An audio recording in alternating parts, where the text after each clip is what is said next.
We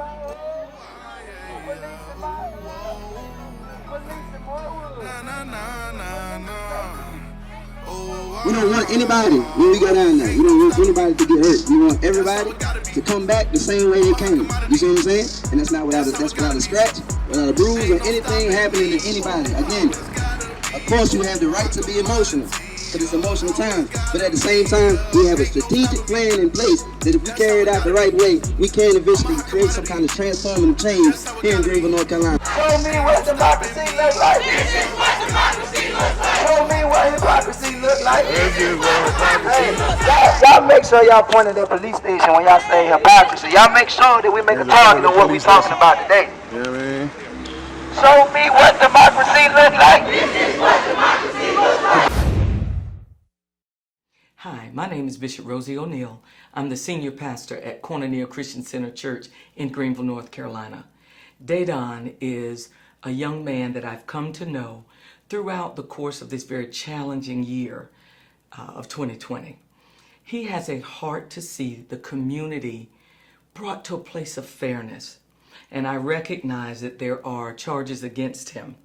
Now, what I know of this young man is that his heart is not for violence, but his heart is to mobilize people to speak out for justice.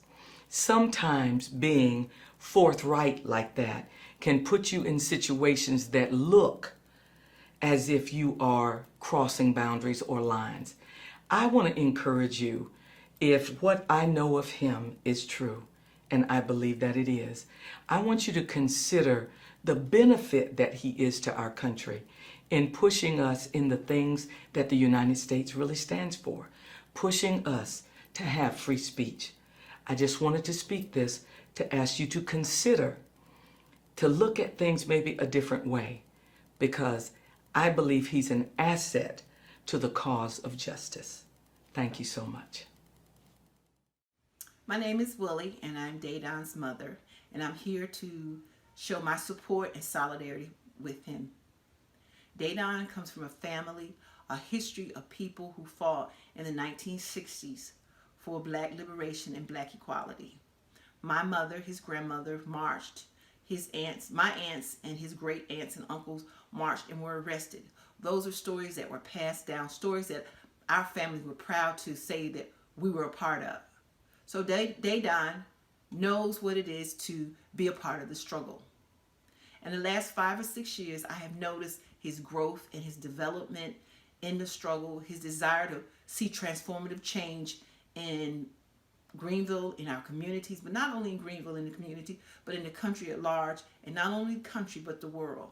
So I am proud of my son as he is growing and as he is becoming more of a leader to see change brought about, to see justice come to the masses of people who don't know what justice is. My name is Brandon Dawson, local minister in Greenville, North Carolina. And this video is to serve as both a, witness statement of sorts and a character endorsement for Brother Dedan. Just a backdrop of that evening, I received a call from Councilwoman Monica Daniels about what could be described as an unrest concerning a lot of our African-American young people from the community, and her sensing that there needed to be some people with a little bit more age and respect from that demographic of young people to go down and serve as a barrier of intercession between them and local law enforcement. And on my way there, I put out a clarion call for any brother who was able to meet us down there to come to help us squelch what could have turned into a very unfortunate situation. I was arriving downtown, and myself, along with Jermaine Harrison, Bishop Jesse Jones, Brother Garrett Todd, Taylor, Rodney White, and a few others begin to form that wall to stand in between these young people and law enforcement to cool what was already a very hot, intense situation. We could not cause this group to disband and break apart. The only thing that we could do was move them, and we spent the next several hours trying to steer these young people as best as we could, and to stay in between them and law enforcement, to make sure that the law enforcement officers knew that there were some people who knew the rules of engagement, that they didn't get too out of hand and lose their sobriety, while at the same time doing what we could do to keep the young people as cool as we possibly could. As the night grew on, it felt like we were out there forever, and we were beginning to get to a point where law enforcement seemed to be becoming a bit more antsy. And there was a bit of nervousness, if I'm honest, that began to set in, not really knowing which way things would go. And almost in a divine moment, there was a young man who began to move through the crowd, and he began to talk. And after what felt like forever of hours of me yelling and moving and encouraging and listening and guiding and steering to no avail, when this young man began to speak, everyone in that crowd began to listen, and that was Brother Dedan. Dedan Wacuri is one of the best organizers I have ever worked with. Many organizers that you work with, they rally people around the idea of being against something. But that's not how Dedan works. Everything Dedan does is out of love. Love for his family, love for his community, and love for his people. He is always talking about building things up, not about tearing things down. Yeah, ever since I met Dedan, man, he's challenged me to think about the system and the things that we've been attacked with in the community. Honestly, he's 33 years old, but I look at him like an OG because he's taught me things that I never knew even coming up. You know what I'm saying? He had me look at the world a lot differently. And I've only known him about a year. You know what I'm saying? Within this year, I've learned a lot about how things are, how things were, and how things should be. And the way that he leads people, like the way that he leads people, you will not find that type of leader in this type of world often. We saying that y'all are guilty for all of the things that happens to black people in this community. Y'all guilty for the death of Sean Rambert. Y'all guilty for the death of BJ. Y'all guilty for the house that y'all bombed on 4th and Tyson 2 years ago when they threw a flashbang from the 1033 program in a house on 4th and Tyson, and it exploded in a room with 2 5-year-olds. Do they do that in the white community? No. Hey, white people, they do that in y'all community? No. Touch one. Touch one. Thank you. Those type of people you have to protect at all costs, because with those type of people comes great responsibility, and with great responsibility comes haters, you know what I'm saying, problems and things that you have to deal with. And he's still, even though he's facing the problems he's facing, he's still so calm with it, still out the way, and still making sure his people are straight. Like I call it, Dedan calls me at least once a week. Every week, no matter what, just to check on me, man. Hey, yo, man, you good? I'm just checking to see what you want. You all right? I'm like, yeah, bro, I'm straight, bro. You good? He pull up on me with chop it, you know what I'm saying? And that type of energy, let's forget the leadership. That type of energy, you don't get that often, bro. Like, that only can come from a good friend, a great family member, a great leader, and a great member of society, straight up. Hey man, so do you feel like we should police our own communities, or how do you feel about that? Yeah, I definitely think we should police our own communities. I think that's something that the black community and the black masses should definitely strive towards. Is having a liberated, self-determination in our own communities, and I think that comes in the form of black community control of the police. So when I say control our own communities, are you saying do away with the police completely, or have access to who comes in our communities and actually say, okay, this guy should be in this community because he's from that community, right? That type deal. Yeah, I think it's a process. I think first it probably would look like that. I think that we would have to have the ability to say who and how they come in our communities and how they deal with the people in our communities and what's acceptable and what's not acceptable in our communities. I think that's the first initial step. And that's something that we're trying to work on right now here in Greenville, North Carolina. We asking for a civilian police review board with subpoena power. And they had one in Raleigh. It don't have subpoena power, so it really don't have no teeth. It don't have no power to do nothing. Okay. We asking one with subpoena power. Explain what that is, man, real quick. So a civilian police review board is a board that is made up of people in the community. That's just like city council. You got to elect people to sit on the board, but we're asking for one that is independent of any law enforcement. Okay. You know, we don't want law enforcement sitting on the board that's supposed to protect the interests of people. You know what I mean? That's a fact. So you vote people on. And on this board, we ask for one with subpoena power, which gives the power for them to call witnesses, do their own private investigation, and if they find, you know, the complaint accurate, and you know, they did something that wasn't supposed to be done or handled something the way it wasn't supposed to be handled, then they meet some kind of you know, retaliation. They either get fired, demoted, or can't come into the community that they've been terrorizing. And that's something that is important, I think, for black people in our communities, because historically and even presently, we are always terrorized by the police. And that's something that I think that is important that we understand as black people. He has been a long-standing critic of the Greenville Police Department and the Greenville City Council, always pointing out the ways in which they brutalize and terrorize colonized people in our area. He is known to them. They consider him an enemy. These charges that have been brought against him are fraudulent and politically motivated. They feel that if they can silence Dedan, they can silence the voices of all colonized activists in the area. A lot of people who try to slander his name, they only do that because when you're different, it's hard to understand you. It's hard to understand people who are weird. People who are fighting for things that you can't possibly in your mind calculate. It's hard.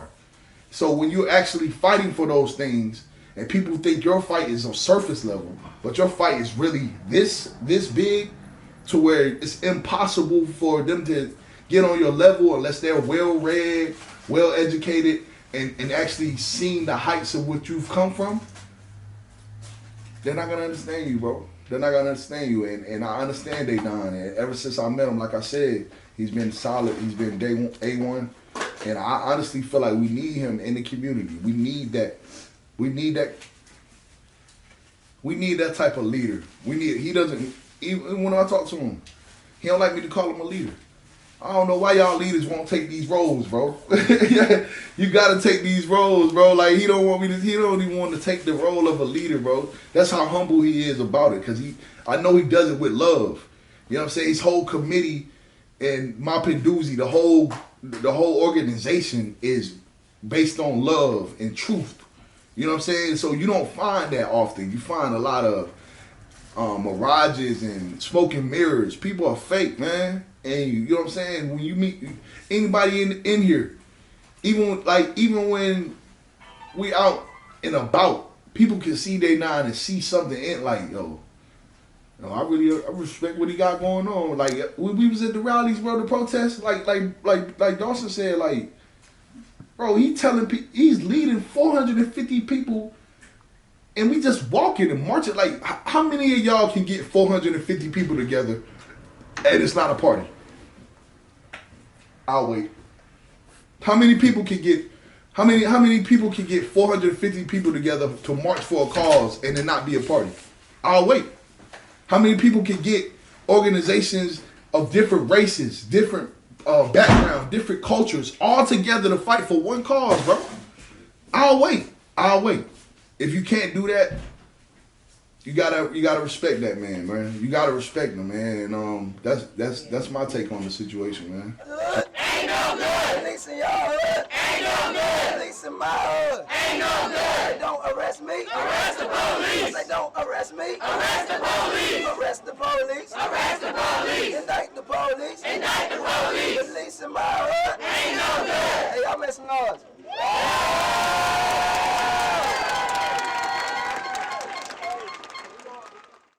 So my name is Don Cavallini. I'm a co-chair of the Coalition Against Racism. And I'm speaking to you today just as a fellow resident of Greenville, Pitt County, North Carolina. As the co-chair of CAR, I've known Dedan Wacuri for many, many years. His mother, Willie, is part of the organization along with Dedan. CAR has been around for 26 years. We've been fighting for justice, social and economic justice, for just that long and more. And our community is under attack. And in particular, this attack is particularly targeted towards Dedan Wacuri as one of our young leaders. And they're doing this because they fear that Greenville will be the next Ferguson, Missouri, or Minneapolis, Minnesota. Because in the latest protests against police brutality, which happened right here in Pitt County, there was a demonstration which they're trying to blame Dedan for the material damage. Well, we say no.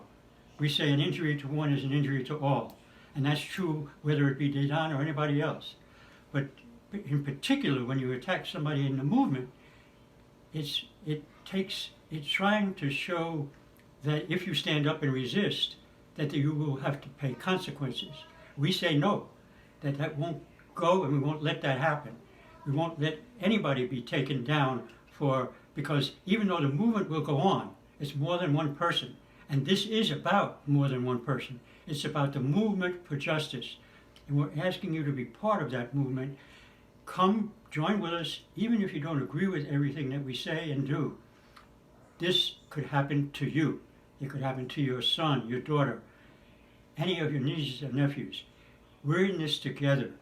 And when we say that as we protest police murders, we can't breathe, or I can't breathe, the people from Black Lives Matter, Mapinduzi, and CAR, what we mean by that is much more than it's not enough air in our lungs so that we can stay alive. It's that we believe we have the right to express resistance to things that need to change, whether it be affordable housing, police murders, or education that doesn't serve our children, or health care. Any of that. Those are justice issues. And Dedan, in his community, has been fighting for those issues. We need you all to join us in defending Dedan as if you were defending your own life. If you can only see how law enforcement is approaching this, they want to make him the scapegoat for thousands of dollars of damage downtown. It's very clear, they've even stated it. We can't let that happen. We're asking you to, in whatever way you can, whether it be approaching city council members, the district attorney, Ferris Dixon, signing a petition, coming to a meeting, coming to a press conference, join us as we defend a warrior for justice named Dedan Wacuri.